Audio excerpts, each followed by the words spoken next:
Ancient is one of the most fast-paced maps in Counter-Strike right now, and if you're not playing it correctly, you're basically just leaving free wins on the table. So I went deep into the trenches, analyzing hundreds of pro demos from ESL Pro League, IEM Katowice, and many more to break down exactly how the best players in the world are consistently dominating this map. And whether you're anchoring on A site, lurking on T side, or entry fragging for your team, I've got you covered because in this video I'm revealing the most impactful strategies, setups, and role-specific tips for both CT and T side. And by the end of this video, you'll have everything that you need to start carrying every single Ancient game, even at a high level, so let's dive into it. We're going to start by covering over everything you need to know on CT side, and starting off with the elbow smokes. You need to know the elbow smokes because if you're ever going to be the A player, you're going to need to be throwing them every single round. On Ancient, there's 5 spawns, and I'm going to show you the smoke for every single spawn, starting from the first one on the left. You're just going to line up your view model with the square right here like so, and then you're going to shift, walk, throw until your crosshair hits the bottom of that little notch on the top.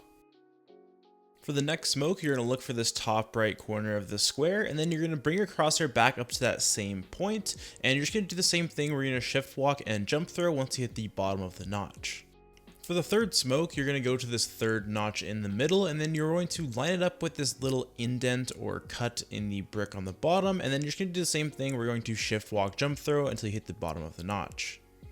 For the fourth smoke, you're going to line up with this notch here until you get to this point, and then you're just going to shift walk jump throw. And for the final smoke, and arguably the easiest one, you're just going to line up at the top of the notch and throw once you hit the bottom once again. Now that I've covered the elbow smokes, let's talk about every single position on CT.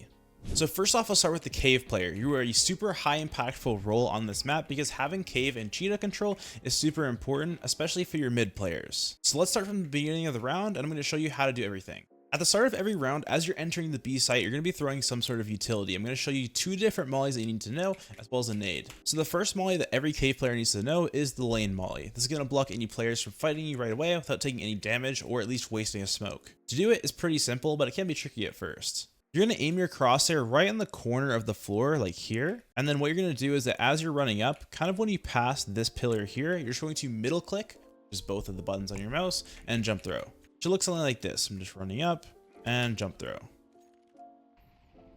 As you can see here, it's going to molly, even bleeds into the right a little bit, and block any T player from coming up. Alongside this molly, you're also going to want to throw a nade, which is going to slow down any Ts as they enter the molly, which means they're going to take even more damage. This nade can be kind of tricky sometimes. Once you get the hang of it, you'll probably hit it every time.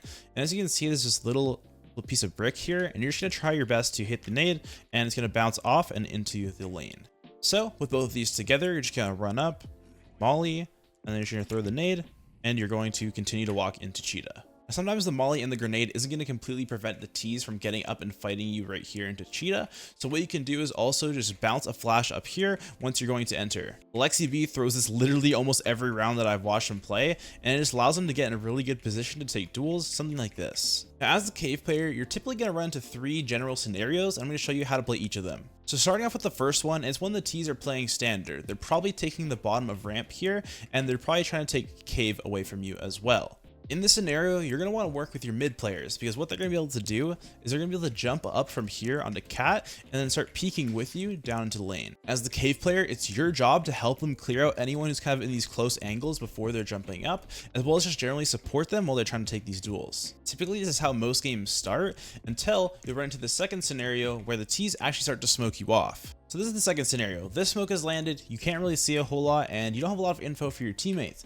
But essentially what this smoke means is that the Ts are going to be trying to run past cheetah and go fight cat. And this is super bad for your mid players because your mid players are not only going to have to watch elbow and make sure they don't peek out of the smoke, but they're also going to have to watch cat. This leaves your mid players in a super vulnerable spot, so what you need to do as the cave player is try to prevent the players getting cat for as long as possible. To do this, you can shoot through the smoke, continue to spray, and what I like to do personally is throw this molly off the wall, which will molly cat and prevent them from making the full peek over here like this. While that molly is going off, you can continue to spray and just hold the cross, but try not to overspray because if they hear you reload, chances are a T with a Mechton is going to come flying out of the smoke. Now the third scenario happens a lot in really slow rounds. Essentially what happens is that your mid players just leave mid open, or it's later in the round and they left mid, and you guys don't really have a lot of info. You're not sure if they're going A or if they're going B, and your B player is kind of just sitting long here and just kind of waiting for them to come up. And in this scenario, what your team needs is info. And to get info, you're going to need to push for some sort of map control. And to do that, you probably don't want to be peeking cave. Because when you're peeking cave, not only are you vulnerable to any player at the bottom of ramp, but you're also vulnerable to anyone towards elbow. And since your team doesn't have control of this side of the map, it's too risky to do. So instead, what you can do to get some info for your team is partner up with your B long player and coordinate some sort of push towards the bottom of ramp. And I honestly find that most of the time, you don't need any sort of flash or anything. You can just straight up go down ramp super quiet and try and take the space. All you need to do is just walk up here and you start crouching down ramp so you can't be seen through that top angle there. And then you can start to clear out this space and get info for your team. And that's pretty much all you need to know as a cave player. Your main job is just to coordinate with your mid players and to make sure they know that no one can come up from cat. And your job is basically just to help them as much as possible. Now let's talk about your B anchor or just your B site player. This is a super important role and I find it's one of the easier roles to play on this map as it's super simple. Currently, the meta and pro play seems that a lot of teams like to smoke the doors at the bottom of ramp. It's super easy to do. All you need to do is that when you're on this left spawn here, you're going to aim at this corner, and then once your crosshair hits this bottom part of the wall, you're just going to jump throw. It'll simply just look something like this. This smoke will bounce off here and hit the bottom of doors, and almost every single pro team right now is throwing this. This smoke is super annoying to deal with on T side, which is why it's so popular. If you start to throw the smoke from round 1, it actually makes it super easy to coordinate like pushing down ramp together as a team later on, because if you're just continuing to throw the smoke, the T's aren't going to expect anything out of the ordinary because you've been throwing it since the start. As you're leaving spawn heading onto site, you're going to want to be throwing a Molotov towards the top of ramp every single time. This is going to prevent any sort of rush, or at least if the T's do decide to rush, they're going to be heavily damaged. You can also pair this with a nade by just bouncing it off the wall, so you'll also get some extra damage, but I wouldn't recommend doing this all the time. Because with that nade, you can also double up the nade with your cave player and bounce it off that same brick as I showed you before. Trust me when I say I've gotten tons of kills just by throwing that second nade, because a lot of teams aren't expecting it. Now besides that super basic utility, as the B player, you're just going to be kind of playing around the angles and trying to get as much info as you can while not dying. Typically at the start of the round, I like to play towards short and just kind of jiggle a little bit and just kind of look to see if anyone's coming up. But what I'll do often is I'll reposition towards long towards the middle of the round. Towards the middle of the round, I like to position myself towards this angle so I can just hold anyone coming up to the top of ramp, and it's super strong. I've also seen quite a few pros like to jump spot this angle, just kind of like this, but if your opponent's having a really good day, be careful because you might just get one tapped out of the air. Another nice thing about playing towards long here is you can actually just bounce a smoke off of this pillar here, which can be super beneficial, especially if you're heading into a late round. And when you're playing towards long, you kind of always want to be in a position to throw some sort of flash in case they're starting to execute on you. You can just throw it upwards like this, or if you want to, you can reposition yourself back here and just throw a little jump throw flash like that, and it'll blind everybody towards ramp.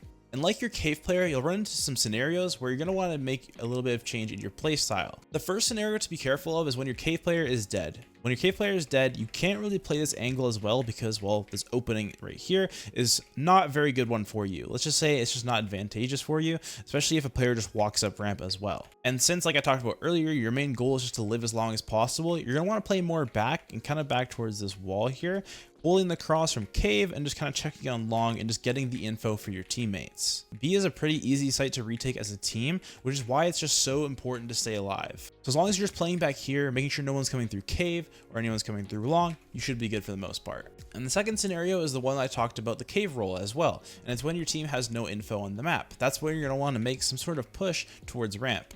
In this scenario, you're going to go ahead and ask your cave player to come and help you push down ramp for info, and most of the time you don't even need a flash to do it. You're just going to completely silent walk down here and take the space of the map. And that's pretty much your duties as a B site anchor or just a B site player. You're just going to be generally trying to stay alive for as long as possible while getting the most info possible as well. Now let's talk about the first mid player. What I mean by the first one is just the first person who's running out towards mid. This is a super fun role to play and it's my personal favorite. So from a spawn, you're going to be running out with full utility preferably, which is a molly, flash, smoke, everything like that. As you start to exit red room, you're going to want to be throwing a Molotov towards elbow there as well as a nade. And there's also two ways of flashing this early engagement. You can either just flash it towards the wall like this, or you can also throw a flash behind the box like this. I find I like to flash behind the box, so I think I have more success of getting a full blind on everyone running out, but you can do either or. Now, as you're running out to throw this utility, the first thing you'll be doing is jumping towards donut. Because chances are the T's are going to be throwing some sort of flashbangs, and if they're running out, you don't want to be in the open right here trying to take this duel. It's just not favorable for you. And once you've kind of jumped towards donut, now you can start to swing out and start to take these engagements. And if you're the first person out, it's going to be your job to jump on the shelf and to support your cave player towards taking lane. So while the second mid player holds the smoke, you're going to jump up the boxes like so, and you're going to start taking these duels while communicating with your cave player. Once you've jumped up here, you can throw a flash like this to blind any enemies before you peek, and then take the engagement. I see a lot of low level mid players try to take this engagement for too long, and where they get one kill, and they continue to swing out like this and take another engagement, and it's just not the best idea. Your job here when you're jumping up is to get that one kill and then back off, because you and your second mid player only have so many smokes to keep elbow smoked, and you really don't need to hold mid for the entire round. So after getting this initial pick, you can either leave through here, or what your cave player can do is he can smoke like this, and you guys can double up and cave and stack 3 towards B. Now let's talk about if you're the second mid player. If you're the second person running out red, your job is pretty simple and it's super easy for the most part of the round. When you're running out of red as the second mid player, you can throw the nade like this, and also just flash behind the box to help blind any enemies. Sometimes for this first person while they're running out, it's too much utility to jiggle around through to get everything perfect, so throwing that additional flash will help them out a ton. And when you're running out, have your gun ready, because you're going to be able to take these engagements a lot faster than the person who is in front of you, so just be ready for any sort of swing outs or even flashbangs. Once you guys have figured out that no one's running out, essentially your job is just going to be holding the smoke that's placed here by your A player. It should look something like this, and you're just going to be holding the smoke while your player is fighting up through jump up and peeking lane, and you're just going to keep holding like this the entire time. As the smoke starts to fade, you're going to throw another one and then continue to hold the same smoke until your player who's jump up decides to leave. Once your teammate is left, it's your job to head over towards donut, and then you're going to generally hold this cross towards red. Holding this cross here is super important, because having any T's get into house, or red if you want to call it, is super bad, because they can either flank through CT, flank behind temple, flank onto A. Literally they can flank anywhere and no one will know. So holding this cross is super important for having the info. Super common scenario that happens on Ancient is that you're going to be left alone mid. In this case, your teammate's going to be either stacking towards B, maybe coordinating a double A main push with your other A teammate, so it's your job to hold down mid by yourself. Well, how can you do this? The way I saw the Mongols do it was just by throwing a molly here, a nade there, and then going instantly towards donut. And like how I was explaining for that second mid player, you're just going to be holding the cross towards donut like this. And if you want to switch it up, you can even hold it from a different angle like over here, hold this cross. However, I find this is a little bit more dangerous, as you can get peeked up from the top there. And since you have 3 teammates towards B, they have the extra support they need, and all you need to do is just stay alive for as long as possible while having the info that no one can push up mid. Another scenario we run into is that you and your teammate are mid, you fought for control, no one's even challenging you, but they're executing on A. They're fully running out A. Your teammate is having an awful time trying to defend himself. So what you can do to help support him is just simply throw flashes over like this. This is going to help blind anyone running out of A main, and you're just going to simply run to donut and start supporting him. And if you're the second mid player, you probably have an extra molly, and if your A player is dead, you're going to want to molly the corner of site there. That's a very common planting spot, and they're going to have to push onto site to get that plan off. And that's pretty much it for both of the mid players. You guys are going to be playing pretty aggressive most of the time, and you're going to be switching spots all the time. Like, you're going to go to mid player 1, player 2, you're going to be peeking, he's going to be peeking, you're going to be holding, he's going to be peeking, etc. You're just going to be switching positions all the time, as it's completely based on who spawns closer to red room. So now that I've spawned some glasses and it's now nighttime, let's talk about how you can play A site to the best of your ability. So generally, like the B anchor, your general idea and goal here is just to live as long as possible while getting the most info as possible for the majority of the rounds at least. And the easiest way I find to get a lot of info while minimizing your risk is kind of just by playing on this sign right here and having a Molotov. You can just jump on the sign here, hold a main, and you'll see a shadow if an enemy is approaching. As you can see, I placed a bot right where that white circle is, and you can see his shadow. So essentially in this scenario, you can just molly and then play back from donut like this and hold any sort of entry.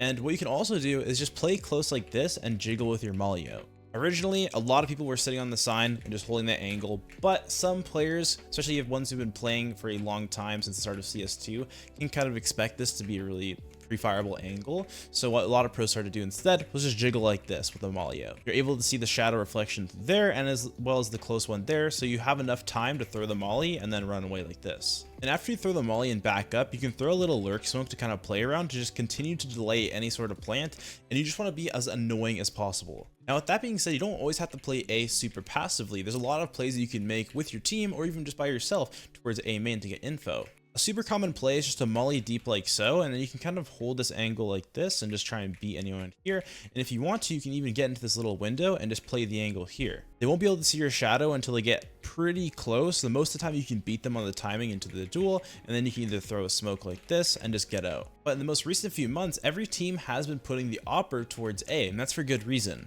You can play from temple or even further back and simply spot the shadow, and you're gonna be ready for the shot if you have an op. Or if you want to play even a more aggressive angle, you can play towards the big box here and aim deeply down like this, and you have both the left angle and the deep angle here. You can simply shoot and then back up, run into temple, reset yourself, peek like this, and you're ready for another swing. Also, as the A player, it is your job to smoke elbow for your teammates, and you should be doing it every single round, as you don't really need your smoke in most scenarios. And now, something to note about being an A player is that your team doesn't always need you to be fully just sitting on A and kind of playing with a molly. Sometimes your team may be struggling towards B, struggling towards mid, and in that case, you want to try and support them as much as you can, because A, it really is a site that's not that hard to retake, and you can get there pretty fast. To support your mid teammates, you can come up through donut here, hold the cat for them while they're peeking elbow, or you can play with them completely and just take the duel and have an extra player mid. Once you take that initial duel, you can instantly run back towards A and just get ready for any sort of execute. And that about wraps it up for CT side. Now let's talk about T side and everything that you need to know to have the highest chance of success. When you're playing T-side Ancient at a pretty high level, you're going to want to know some of this utility to throw, and I'm going to show you guys all you need to know. So starting off, since Ancient has set spawns, you do want to know how to throw the instant red spawn from at least the spawn on the very far right, or the other spawn on the very far left. For spawn 5, which is actually on the right here, all you need to do is just look at this top leaf here and then W jump throw, and what that's going to do is it's going to smoke red at the very start of the round perfectly.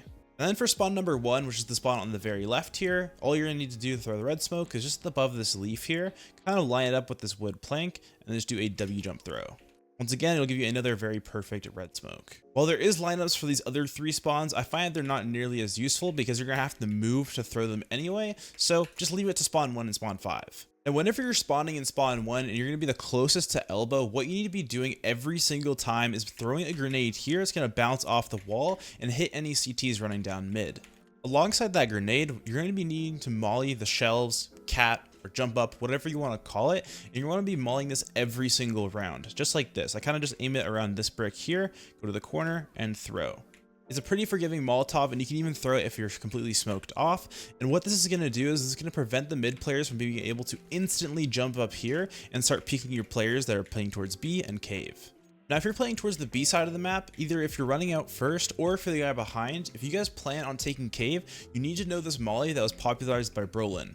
All you need to do is kind of line yourself up here while you're running out, and then if you can see here in the middle of these bricks where my crosshair is, you're going to be running out and jump throwing.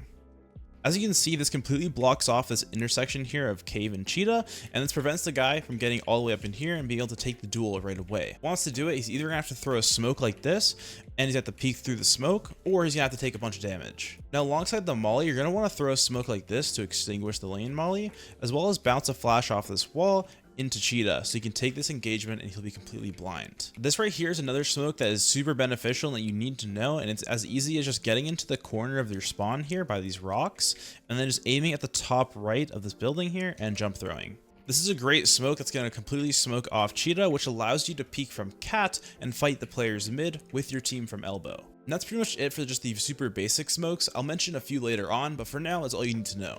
Now let's talk about T-side and how it actually works. There's generally about 3 to 4 spots on the map that you really want to be controlling at all times.